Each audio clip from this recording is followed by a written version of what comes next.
Sahabat yang baik, salam sehat, salam budaya. Kita sedang bergembira merayakan Lebaran, hari kemenangan.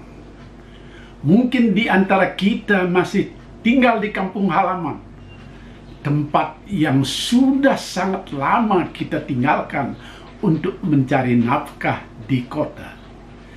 Kita sudah selesai bermaaf-maafan. Kita sudah selesai sungkem kepada orang yang lebih tua.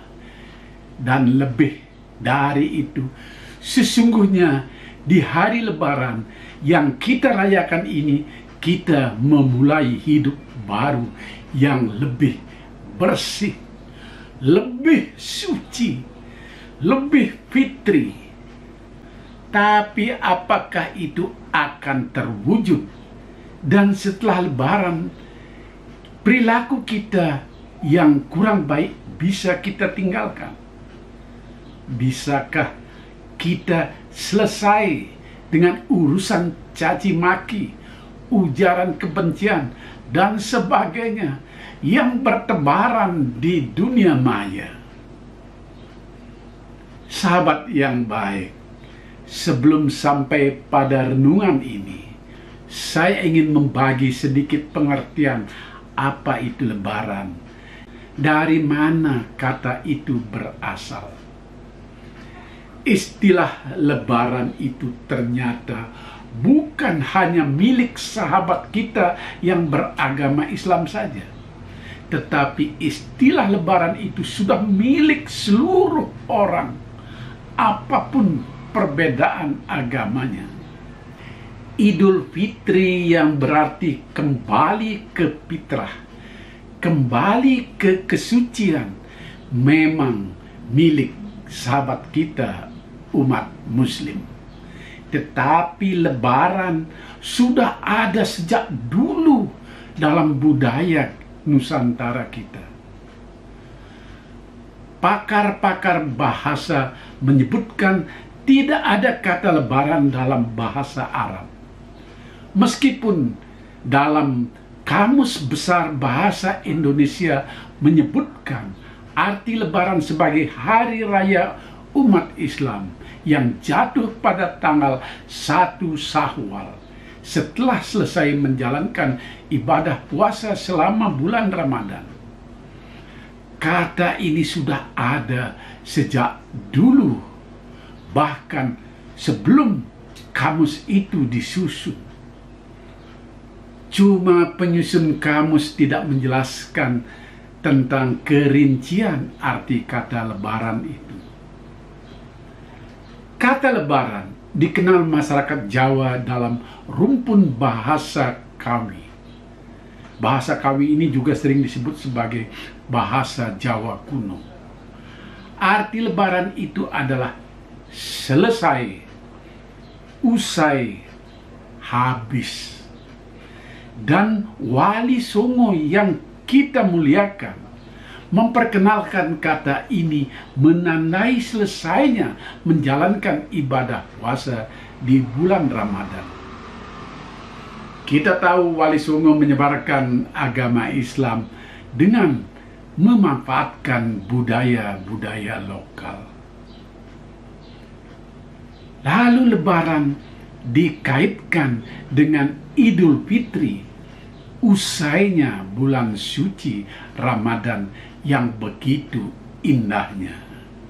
Di Bali, di mana bahasa Kawi masih dipakai dalam ritual keagamaan Hindu, kata lebar bukan lebaran, dan bacaannya pun sama, lebar bukan lebar.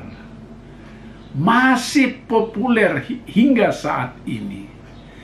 Kata lebar itu merujuk pada selesainya upacara ritual yang dilaksanakan berhari-hari di sebuah pura. Ini adalah pertanda sujud syukur. Orang Bali sering bilang, sampun lebar yatnya nih. Artinya sudah selesai ritualnya. Kata lebar juga dipakai sebagai pertanda bahwa puasa dalam ajaran Hindu disebut upawasa sudah berakhir dengan mulus. Ada banyak jenis-jenis puasa di dalam ajaran agama Hindu. Dan orang sering berkata, makin tiang sampun lebar upawasa. Artinya, sekarang saya sudah selesai berpuasa. Para pendeta di Bali kalau meninggal dunia juga disebut lebar. Pertanda usainya kehidupan di dunia ini dan kini menjalani kehidupan yang baru penuh kedamaian di alam Tuhan. Kata lebar begitu terhormatnya dibandingkan kata wafat, meninggal dunia, apalagi kata mati yang hanya cocok untuk hewan. Karena itu istilah lebar hanya digunakan untuk para pendeta yang sudah tiada. Yang bukan pendeta biasanya dipakai istilah yang lain. Wali Songo sangat tepat memasukkan kata lebaran dikaitkan dengan ritual umat Islam setelah selesai menjalankan ibadah puasa. Apalagi mengacu dengan sebutan Idul Fitri yang berarti kembali ke fitrah. Kalau saya tidak keliru, berarti kembali ke jati diri dalam keadaan suci dengan semangat kemenangan mengendalikan nafsu selama berpuasa. Jadi kata lebaran ini sudah dituturkan sejak lama di masyarakat yang tidak cuma untuk kalangan muslim. Hanya saja menurut Kepala Badan Pengembangan dan Pembinaan Bahasa Kementerian Pendidikan, Kebudayaan, dan Riset Teknologi, Profesor Endang Aminuddin Aziz, kata lebaran itu mengalami penyempitan cuma merujuk pada selesainya puasa Ramadan selama 29 atau 30 hari yang dirayakan dengan Idul Fitri. Itu yang terjadi sekarang. Lebaran seolah identik dengan kaum muslim saja. Mudah-mudahan kamus yang akan datang bisa merinci lagi apa arti dan makna lebaran ini dalam khasanah budaya Nusantara kita. Sekarang boleh-boleh saja kata lebaran melekat dengan kehidupan umat muslim. Toh dalam kenyataannya, dalam prakteknya, suasana yang diciptakan oleh lebaran, termasuk terutama mudik lebaran, merasuk ke seluruh penduduk negeri ini, apapun agamanya.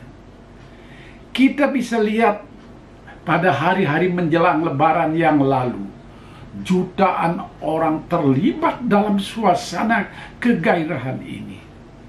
Jutaan orang berpeluh menunggu bus di terminal untuk bisa pulang ke kampung halamannya. Jalanan di mana-mana macet. Antrean di pelabuhan mengular sampai jauh.